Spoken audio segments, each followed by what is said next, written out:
Gostaria de fazer uma abordagem aqui desse meu comentário de agora sobre o problema da lei da ficha limpa. A ficha limpa terminou pegando alguns candidatos eleitos no Estado, e aqui no Mato Grosso do Sul parece que 6 a 7 municípios, entre eles 2 que, não preenchendo as exigências da lei, terão que realizar novas eleições. Bonito e Sidrolândia. Porque nesses municípios o candidato eleito teve mais de 50% dos votos. E, de acordo com a lei, nesses municípios onde o candidato obteve maioria absoluta dos votos, deverá haver nova eleição. Então serão realizadas 2 novas eleições em Mato Grosso do Sul.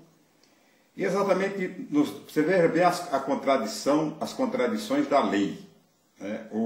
Nesses 2 municípios, os prefeitos foram condenados pelo Tribunal de Contas por irregularidade, o que significa improbidade administrativa. Mas que não é um crime, né? Um crime não significa que o prefeito tenha, durante o seu mandato, realizado um ato que sujasse a sua ficha. Ele apenas desviou recurso que seria para uma determinada área, né, e muito pouco recurso que não chega a 1% do que deveria ser aplicado, e aplicou noutra área. Quer dizer, é um erro, não devia ter feito, mas não significa que o administrador tenha que ser punido, transformado em ficha suja, exatamente por ter cometido um pequeno, eu diria, uma irregularidade que nem poderia classificar como delito político. E quando eu falo em contradição, mostra exatamente o caso, por exemplo, de alguns municípios onde não serão realizadas novas eleições, que os prefeitos cometeram, os candidatos que foram eleitos e não podem se empossar, cometeram erros mais graves. No caso, por exemplo, de Aquidauana, onde o prefeito usou o site oficial da Prefeitura Municipal para fazer campanha eleitoral, onde o candidato a prefeito, né, às vésperas da eleição, decretou a criação de um sacolão, né, que é claro, com todas as características de um sacolão eleitoreiro. E outros municípios, né, que vão realizar a eleição e que os candidatos, né, tiveram seu registro suspenso, não foram proclamados eleitos, exatamente porque durante a campanha eleitoral chegaram a cometer algum crime eleitoral que não, né, enquadrado na anterioridade prevista pela lei da ficha limpa. Tudo bem, eu acho que esses exemplos devem servir para as próximas eleições, para que partidos, né, que antes de lançar seus candidatos terem deles um atestado realmente de que não vão correr nenhum risco para depois de eleito, até porque coloca o eleitor numa situação difícil. Por exemplo, o eleitor de Sidrolândia, que votou majoritariamente no Enel Fellini, o fez, né, na expectativa de que ele fosse realmente o prefeito da cidade dele, e uma vez que ele conseguiu ser candidato, ele era ficha limpa. Quer dizer, todo mundo votou na expectativa de que não haveria nenhuma possibilidade futura do seu candidato não poder tomar posse, não poder vir ser proclamado eleito depois da eleição com uma maioria absoluta dos votos, que foram votos acima de 51%.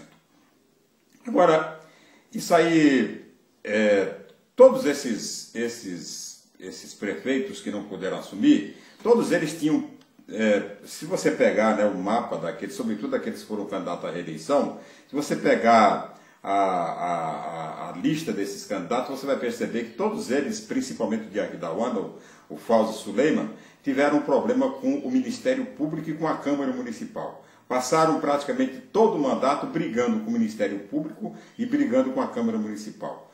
Então, a recomendação é bom para que os prefeitos que estão assumindo agora entendam, né, a lição daqueles que não puderam, mesmo sendo eleitos ou reeleitos, não puderam assumir o mandato.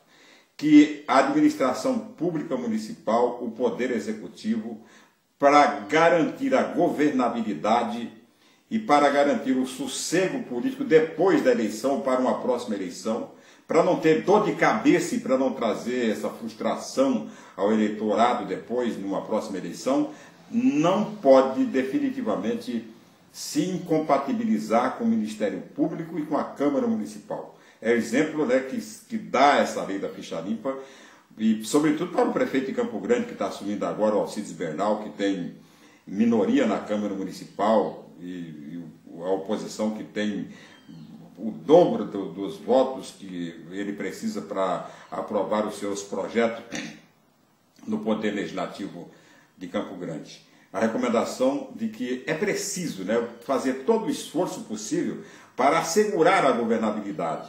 E essa governabilidade vai ser assegurada somente quando o prefeito conseguir um bom entrosamento com a Câmara Municipal, conseguir uma base aliada na Câmara Municipal para a aprovação dos seus projetos, para governar com a tranquilidade que a própria lei, né, oferece. Porque senão vai ser um tal de picuinha para lá, picuinha para cá, de operação padrão, de não se votar. Mesmo aqueles projetos que são do mais alto interesse da população vão sofrendo um processo de procrastinação, de adiamento, e termina prejudicando demais os interesses do Poder Executivo e, via de regra, dos interesses do município e dos municípios. Então fica aí a nossa recomendação ao novo prefeito de Campo Grande, Alcides Bernal, por quem nós estamos torcendo para que a sua administração dê certo, para que a sua administração corresponda, né, o grande interesse que foi despertado por sua candidatura, ao ponto de chegar a quase 70% do eleitorado de Campo Grande aplaudindo e aprovando a candidatura dele, para que não sofra nenhum tipo de malogro, nenhum tipo de frustração, e não traga para essa população nenhum tipo de frustração, fazendo um governo de conciliação, um governo de harmonia, sobretudo com a Câmara Municipal e com o Ministério Público. Falei e falado.